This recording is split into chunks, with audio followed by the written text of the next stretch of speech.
Allan Joseph Legere was born on February 13, 1948.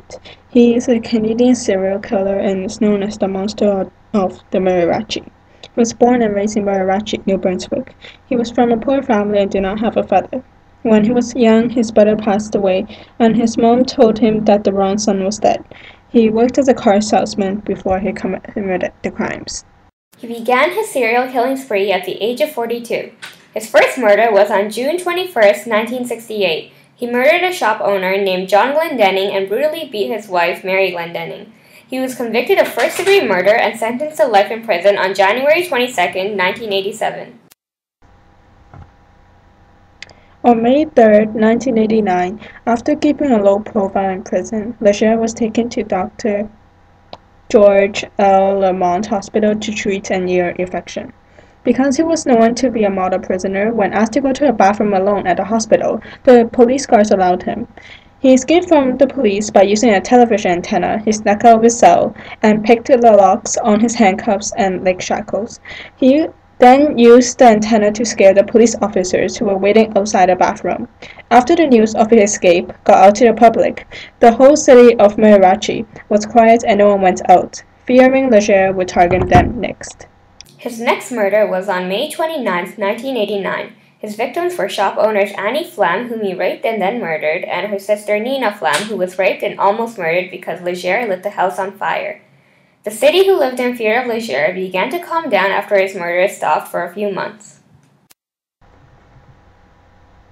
However, his next murder was on October 13, 1989. He murdered sisters Linda and Donna Downey, whom he also raped and murdered before lighting the house on fire. After this incident, the city became once again distressful and fearful. Allan Legere's last murder was on November 24, 1989.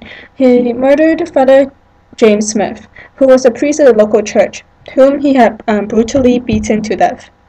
The same day, he began a carjacking and held a man hostage as he stopped another car and asked a lady driving to take him back to Miramichi. The lady, however, was an RCMP police officer.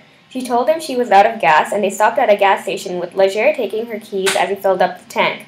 Having a spare set of keys to the car, the RCMP officer and the previous hostage went to the nearest station and reported him. She was rewarded with $50,000 for providing information on Legere and leading the officers to his arrest. Legere was finally caught after a 7-month killing spree and chase in a truck that was heading to Mariachi, and many police vehicles surrounded him. He was convicted by a 5-man, 6-woman jury of multiple counts of first-degree murder and was sentenced to life in prison without parole. In addition, he was sentenced to 9 years of prison for escaping, kidnapping, and assaulting. He was placed in Canada's super maximum security penitentiary in Quebec and still remains there now.